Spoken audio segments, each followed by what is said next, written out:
क्या आपके पास कभी ऐसा सपना था जिस पर सबने हंसी उड़ाई हो? एक ऐसा सपना जो सबके तानों के बावजूद भी जिंदा रहा। यह कहानी है रवि की, एक साधारण किसान जिसके पास था एक असाधारण सपना। तो अब चलिए बढ़ते हैं कहानी के उस सफर की ओर जहां एक छोटे से गांव का लड़का अपने सपनों को हकीकत बनाना सीखता है। एक समय की बात है, जंगल के पास एक छोटे से गांव में रवि नाम का एक युवक रहता था। उसकी उम्र थी 22 साल, जवान, आशा से भरा हुआ। रवि अपने पिता के साथ खेतों में काम करता था, लेकिन उसके दिल में एक खास सपना था। वह एक लेखक बनना चाहता था। हर रात खेत का काम खत्म करने के बाद वह लालटेन के नीचे बैठकर अपनी कॉपी में कहानियां लिखा करता था। उसकी कहानियां जादू, प्यार और समझदारी से भरी होती थीं।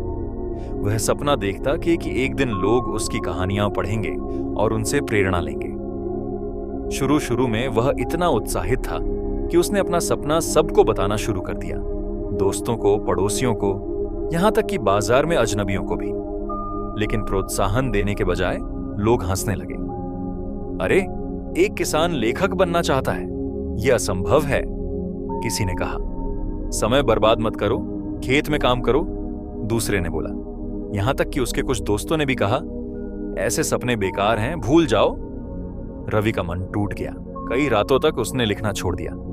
उसका सपना जैसे बुझती हुई दिए की लौ बन गया था। एक शाम उसके दादाजी ने उसकी उदासी देखी। वह पास बैठ गए और बोले, क्या बात है बेटा, इतना चुप क्यों है? रवि ने सब बता दिया, अपना सपना और लोगों की हंसी। दादाजी ने ध्यान से सुना और बोले, रवि, सपने बीजों की तरह होते हैं। अगर तुम उन्हें खुले में बोओगे तो लोग उन पर पैर रख देंगे और वे मर जाएंगे। लेकिन अगर तुम उन्हें गहराई में बो, धीरे धीरे सींचो और चुपचाप उनकी रक्षा करो, तो एक दिन वे इतना बड़ा पेड़ बनेंगे कि कोई उन्हें काट नहीं सकेगा। रवि ने यह बात दिल से लगा ली। उस रात उसने खुद से वादा किया, अब मैं अपने सपने सबको नहीं बताऊंगा, मैं बस चुपचाप मेहनत करूंगा। उस दिन से रवि ने बोलना छोड़ा और करना शुरू किया। हर दिन खेत के बाद वह लिखता रहा, कहानियां और कहानियां। अपने सारे नोटबुक उसने एक लकड़ी के बक्से में छिपाकर रखे। किसी को पता नहीं था, लेकिन उसका सपना जिंदा था और पहले से ज्यादा मजबूत। साल बीत गए। रवि ने सैकड़ों कहानियां लिखी। एक दिन शहर से आया एक यात्री उसके गांव पहुंचा। संयोग से उसने रवि की एक कॉपी देखी और पढ़ने लगा। वह दंग रह गया। इन कहानियों को प्रकाशित होना चाहिए, उसने कहा। दुनिया को इन्हें पढ़ना चाहिए। कुछ ही समय में रवि की कहानियां किताबों में छप गईं। लोग हर जगह उसकी कहानियां पढ़ने लगे। वही गांव वाले जो कभी उस पर हंसे थे, अब उसकी तारीफ करने लगे। हम तो शुरू से जानते थे रवि खास है। रवि बस मुस्कुराया।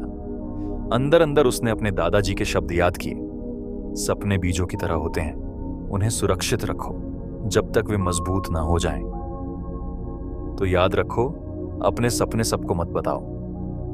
हर कोई तुम्हें समझेगा नहीं और कुछ लोगों के शब्द तुम्हारी उम्मीद तोड़ सकते हैं। अपने सपनों की रक्षा करो, चुपचाप मेहनत करो, और जब समय सही हो तुम्हारी सफलता खुद बोलेगी। तो दोस्तों, आपको यह कहानी कैसी लगी? अगर आपको रवि की कहानी ने थोड़ा भी प्रेरित किया हो तो हमें कमेंट में जरूर बताइए, और ऐसी ही और कहानियां सुनने के लिए चैनल को सब्सक्राइब करें और लाइक और शेयर करना मत भूलिएगा। मिलते हैं अगली कहानी में एक नए सबक के साथ। तब तक सपनों को संभालिए और मेहनत जारी रखिए।